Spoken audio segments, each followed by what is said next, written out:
Hey, what's up guys, this is DarkArmedDuelist, and today I'm going to be doing a Magician Girl deck profile. And this deck is really fun. It's actually based around Dark Magician Girl, and we just got some really awesome support in the form of Dual Power, just to boost this deck even more up the tier list. This deck is really busted now and really interesting to play now, so let's get straight on it. Before we do, don't forget to like, comment, subscribe, hit that bell notification, become part of Notification Squad, and let's get straight on this. But I really have to say, guys, what better deck to play than Dark Magician Girl? I mean, how nostalgic can that get? Playing Dark Magician Girl herself is just an awesome card, and just all the history that this card has in the card game. So, first off, we're going to be playing 3 copies of Dark Magician Girl herself. You need 3 copies of Dark Magician Girl in a Dark Magician Girl deck because she is the front runner of the whole deck. Her effect is that she gains 300 attack for each Dark Magician and Magician of Black Chaos in your either player's graveyard. And we actually do play Dark Magician in this deck to make it a little bit more synergy, because the two decks kind of work together so well. So this is kind of like Dark Magician Girl at the same deck now. But it works really well together. We still do play like Berry Magician Girl, Chocolate Magician Girl on those to make it a Magician Girl deck. But it really works and flows well together. It's really amazing the boards that this build can actually make. So then we play 3 copies of Apprentice Illusion Magician, the girl on the mat. I really love this card. It's probably my favorite of all the Magician Girls just for the sheer artwork value of it. But Apprentice Illusion Magician's effect is that you can discard a card from your hand and then special summon her. When she's normal or special summoned, you can add a Dark Magician from your deck to your hand. If a Dark Spellcaster type monster battles an opponent's monster, you can either send her from your field or your hand to the grave to make that monster gain 2,000 attack. So it can make your Dark Magicians as big as Blue Eyes Ultimates, and it can make your Dark Magician Girls as big as Obelisk the Tormentor. I know that's a good reference point, because Yugi and Kaiba dueling. Give me a like here. Then we play 3 copies of Dark Magician. You need 3 copies of Dark Magician in this deck because of the synergy that these 2 cards play together now. I really would love to have these in Secret Rare if they would ever print these in Secret Rare. It'd be awesome. But you just have 3 copies of Dark Magician. It's the ultimate wizard in terms of attack and defense, so we need to play 3 copies of it. Then getting into the Fruit Magician Girls, or the Food Magician Girls, I don't know how to say it. We're playing 1 copy of Kiwi. Kiwi is just here kind of like a hand trap. You just put her in the deck as a one of. You can discard her from your hand, and then all Magician Girls gain 300 attack for each Magician Girl in your grave with different names, and on the field with different names until the end phase of the turn. If she's on the field, monsters you control cannot be destroyed by card effects, and your opponent cannot target them with card effects as well. So she's pretty good. And then we play 3 copies of Chocolate Magician Girl, which is probably my favorite of the, I guess you'd say, the movie pack Magician Girls. Her effect is that you can discard a spellcaster type monster from your hand and then draw a card. She also has the ability that once per turn, if she's targeted for an attack, you can target a spellcaster in your grave and special summon it and change the attack to that. And if you do, the attacking monster's attack becomes half, which is really potent to be able to just put her on the field and look at your opponent and go, come on, attack her, I dare you. Then we play 1 copy of Apple Magician Girl. She's okay, but I just kind of want to play all the Magician Girls in my build.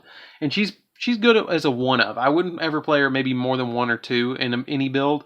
But once per turn, if she's targeted for an attack, you can special summon a level 5 or lower spellcaster type monster from your hand, which is pretty good because we do play quite a few level 5 or lower spellcaster type monsters.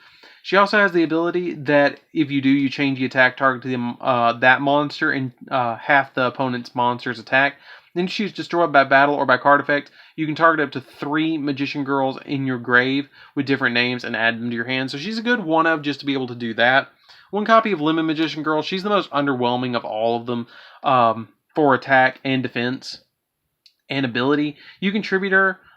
You contribute any Magician Girl monster except another copy except herself, and then add a spellcaster type monster from your deck to your hand. I usually only do that if I'm going to normal summon or if I need to get Apprentice Illusion. She's like having a 4th Apprentice Illusion. I'll search that off of her. Then you play 3 copies of Berry Magician Girl. If she's normal summon, you could add any Magician Girl from your deck to your hand. I really wish that Apprentice Illusion Magician had Magician Girl in her name, but she doesn't.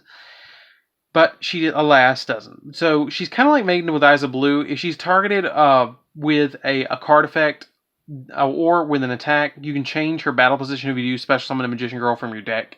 So it's kind of like Maiden with Eyes of Blue in that aspect. Then for all the Magician Girls, we play 3 copies of Magician's Rod. I know, get the joke. That was terrible. I shouldn't have said that.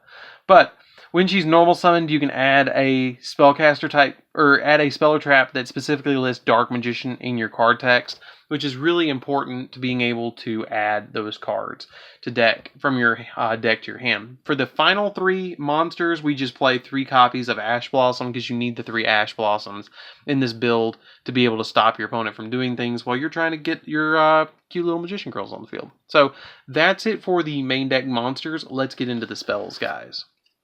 Yeah, I feel like the hybrid build between Dark Magician and Dark Magician Girl is just the best build of all. So we play 1 copy of Monster Reborn. I'm actually considering cutting this for another Eternal Soul because I'm only playing 2 copies of Eternal Soul, but I'm really thinking about playing 3 Eternal Souls and 1 copy of 0 Monster Reborns, but I haven't really cut it yet because I feel like Eternal Soul does more, so I'm thinking about cutting it. So just keep that in mind. 1 copy of Dark Magic Inheritance. Dark Magic Inheritance is really, really, really good. Dark Magic Inheritance is you banish 2 spell cards from your grave, and then you add a spell or trap from your deck to your hand that specifically lists Dark Magician or Dark Magician Girl in its card text, except another copy of Inheritance, but we only play 1 copy of Inheritance anyway, so that's not important. 1 copy of Dark Magic Attack. You need Dark Magic Attack in your deck to be able to just completely blow your opponent's side of the field and destroy all their spells and traps on their side of the field. Then we play the win condition of the deck, and that is 2 copies of Dark Burning Magic. Dark Burning Magic is the best card in the deck. If you control a monster that is Dark Magician and Dark Magician Girl, destroy all cards your opponent controls. It's just that simple, and it's a quick play. And now we have the new card that is Bond between Teacher and Student, which I play as a 2 of in this deck. You could probably get away with more. You could probably get away with 3 in this deck, to be honest with you, but I don't want to clog with it. If you have Dark Magician on your side of the field, you get special summon Dark Magician Girl from your hand, deck, or grave, and then you get to set either a Dark Magic Attack, a Dark Burning Magic, which we don't play, Dark Burning Magic Attack, which we don't play that, and then Dark Burning Magic, which we play that, so it searches our win condition, or Dark Magic Twin Burst. Dark Magic Twin Burst is kind of lackluster, so I don't play that, but I did get 2 copies of the Bond between Teacher and Student. You could probably squeeze that in if you want to play Dark Magic Twin Burst by dropping Monster Reborn if you want to go that route, but I just didn't feel like it was necessary.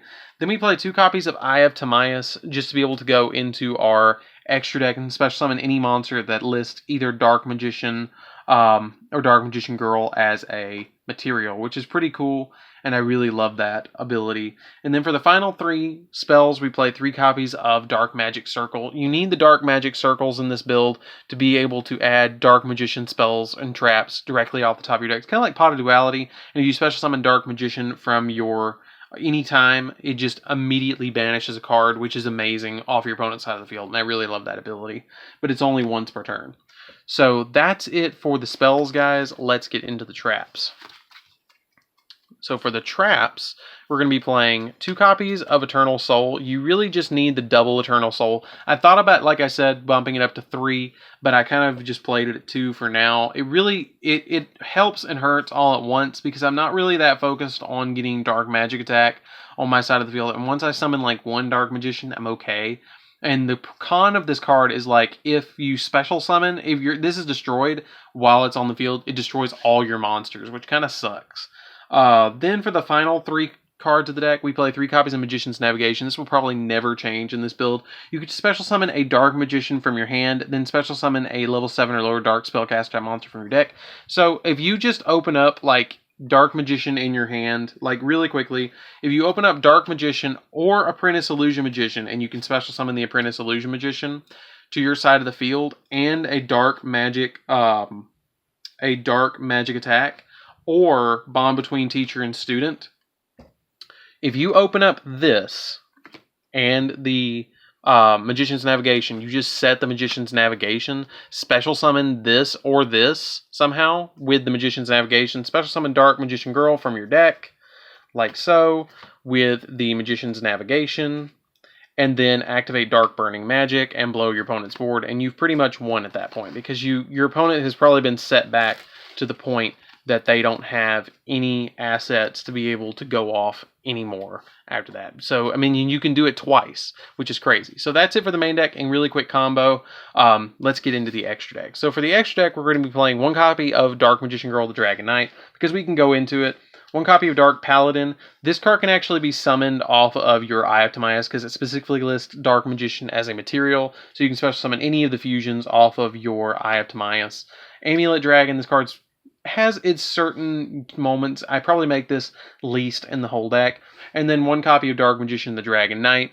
This is another one. I make this one a lot more than any of the other ones because its name becomes Dark Magician while in the field and in the grave, and your opponent cannot target spells and traps you control with card effects, and also they cannot be destroyed by your opponent's card effects, which is really good. The only downside is it's a dragon, and it's not a spellcaster, which kind of sucks because it's not protected under, Eternal Soul.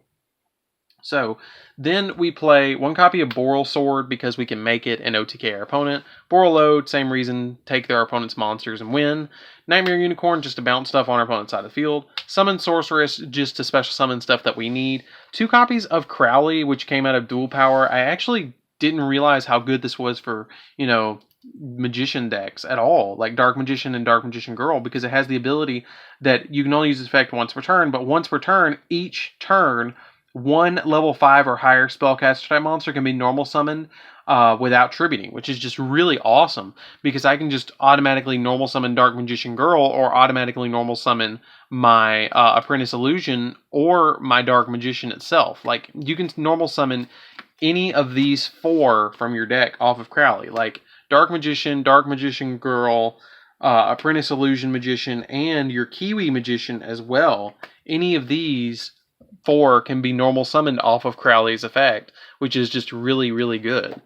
And then we play one copy of Linkuriboh. The one copy of Linkuriboh just helps because we play Berry Magician Girl and you might need it in some instances. And since we have Dark Magician and Dark Magician Girl, we might as well have a Red Eyes Black Dragon in the deck. So we play one copy of Red Eyes Flare Metal Dragon because it's just Joey and Yugi and Taya all in one deck, and oh my. And Tristan's not important, so it doesn't matter. One copy of Ebon Illusion Magician. You can special summon Dark Magician essentially from your deck, and then if it battles, you can banish a card your opponent controls. So we play it's a 1-of. It's a good 1-of.